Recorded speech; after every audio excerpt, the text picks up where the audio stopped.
adventure tayo this episode. So dahil nandito na tayo sa Rizal, might as well na puntahan natin yung mga malalapit na natitirang kagubatan dito sa Metro. So isa na nga dito ang Ninoy Aquino Parks and Wildlife Center. Tignan natin kung ano yung mga madidiscover natin dito sa lugar na to. Tara, samahan nyo kami. Mula sa matataas na bundok hanggang sa kasulok-sulukang gubat, ultimate dream namin na ma-document ang amazing landscapes at incredible wildlife dito sa Pilipinas. Ako si Dennis. At ako naman si Celine. Kasama ng aming mobile home na si Eli the Camper Van, kikilalanin at susubukan naming tunghayan ang lahat ng magic na meron tayo. Ito ang aming mga adventures.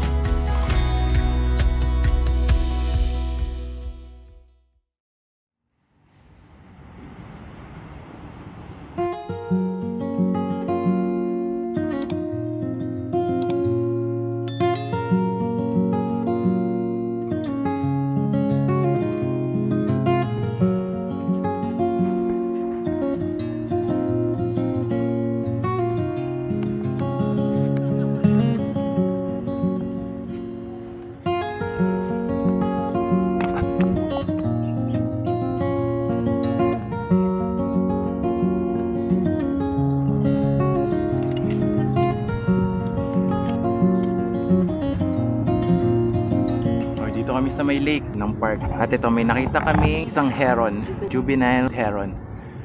Medyo malayo siya pero mukhang nakakaya pagka naka-video kasi ika-crop siya. Ito, binivideohan ko. Tapos nangingisda siya. Ayan, Steve.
Ngayong mga panahon na to, merong isang migratory bird na nandito sa Pilipinas, yung spark bird ni Dennis, yung brown shrike.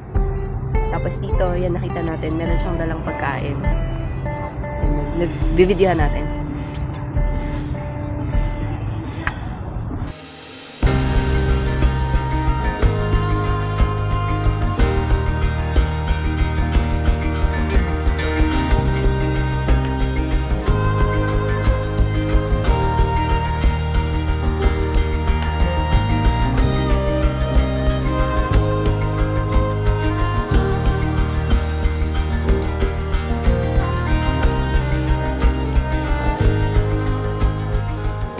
Shark, tinatawag silang mamumugot kasi medyo violent sila kumain. Pero hindi natin na-witness kasi maliit lang yung pagkain na dala ng shrike.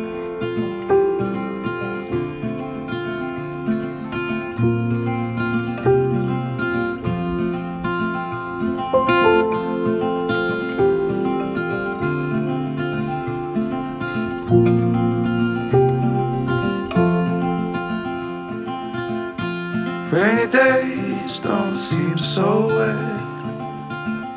Stormy nights don't stay. From the Squirrel! Bebe! Squirrel! Ito, nasa harap ko.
nating squirrel ay tinatawag na Finlayson squirrel.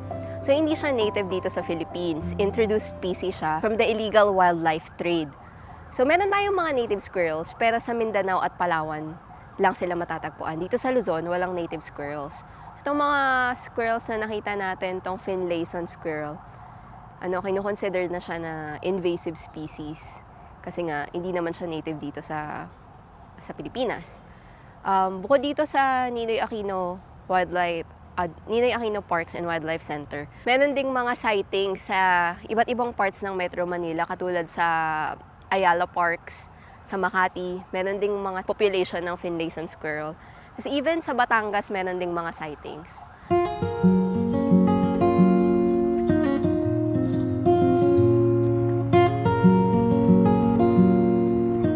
Itong puno na ito ay isang Philippine native tree. Okay na okay siya sa mga urban areas and residential areas. At tinatawag siyang balitbitan or Cynometa tatamiflora. Ang pinaka-distinguishing feature na itong kanyang mga dahon, na pagbata pa medyo pink, tapos magiging white, then eventually magiging green. And so dito pala may mga tinanim silang mga native trees. Maliliit pa pero at least, di ba? Ito, merong giho, merong kamagong ponce. At least, di ba, native trees na yung tinatanim. Hindi na puro mahogany. Ayun, ang dami pa dun, no? Mga native trees. May mga pangalan pa. Yan, sana tumubo yung mga yan. Ito, bagawak.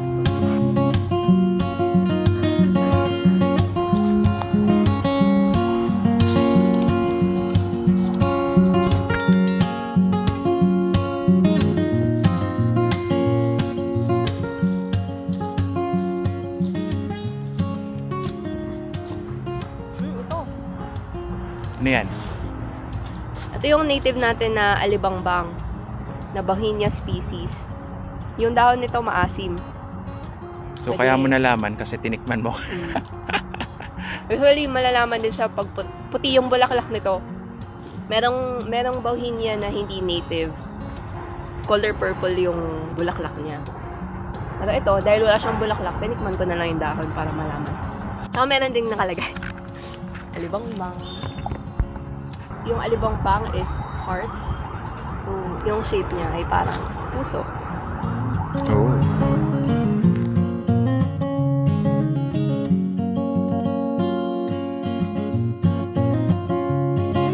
So yun, pinapalitan pala nila yung mga exotic species. Ito, may nakasulat. Oh, meron silang Philippine Native Trees Arboretum. So ito ay mahogany, Swietenia macrophylla, hindi yan native.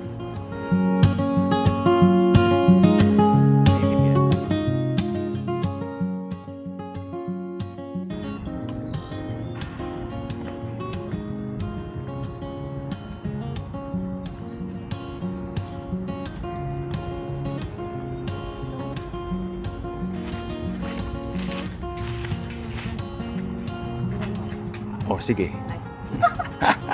Huli sa camera. May pagtatawanan na naman ako.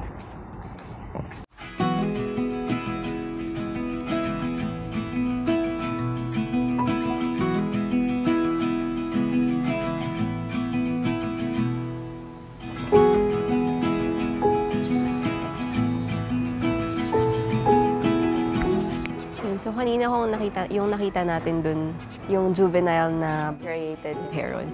Yung nandito, ito yung adult black-crowned night heron. So, notice the difference.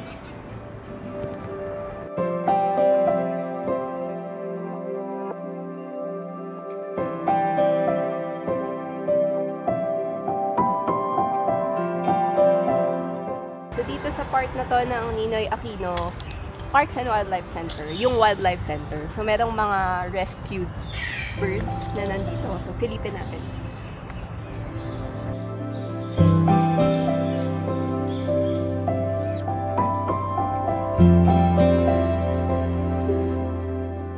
Naiintindihan naman natin na may value ang mga rescue centers tulad nito. Pero nakakalungkot pa rin makita sila na nakakulong eh.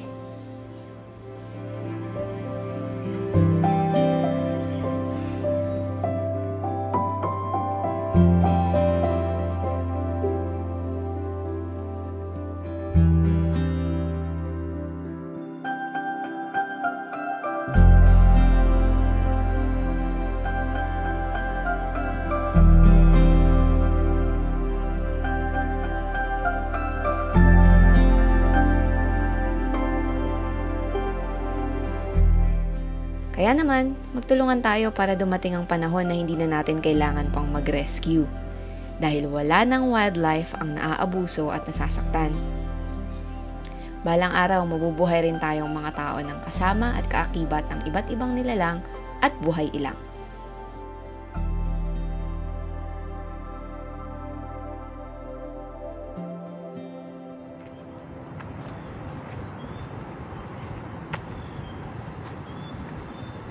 Ayan, after almost 3 hours ng pag-iikot-ikot dito sa Ninoy Aquino Parks and Wildlife Center, dito na tayo sa parking spot at meron tayong nakitang Philippine native tree, ang CR.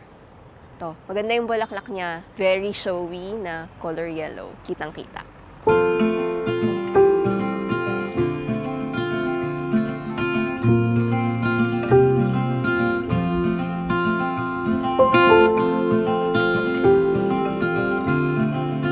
Malolos, Bulacan, merong tinatawag na Kalayaan Tree. Nandun yun sa harap ng Malolos Cathedral. Tapos, sinasabi sa history na yung Kalayaan Tree na yun, doon nagmi-meeting sina Emilio Aguinaldo, tsaka yung mga opisyalis niya.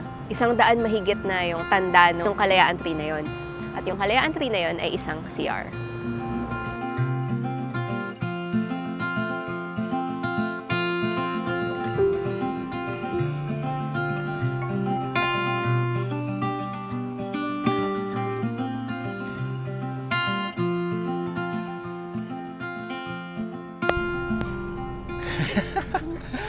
Ayun, grabe. Okay din, ang dami nating nakita dito sa Ninoy Aquino Parks and Wildlife Center. Masasabi kong napakaswerte ng mga taga QC kasi meron silang ganito. Kahit iilan na lang ang ganito dito sa Metro, isa yung nasa QC. Kaya tangkilikin nyo at help protect. Yeah. Para mas maganda pa to para sa mental health, di ba? Sobrang nakaka-relax din. Tsaka affordable din naman yung entrance fee, 30 pesos pag adult, 15 pagka estudyante. Yes. Shoutout nga pala sa isa sa mga subscribers natin na nakita kami dito.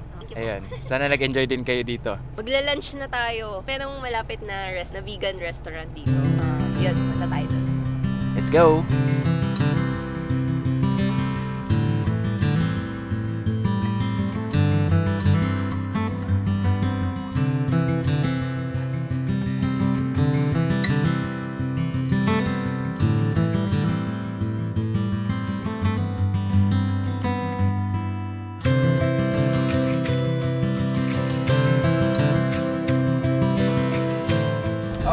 Okay.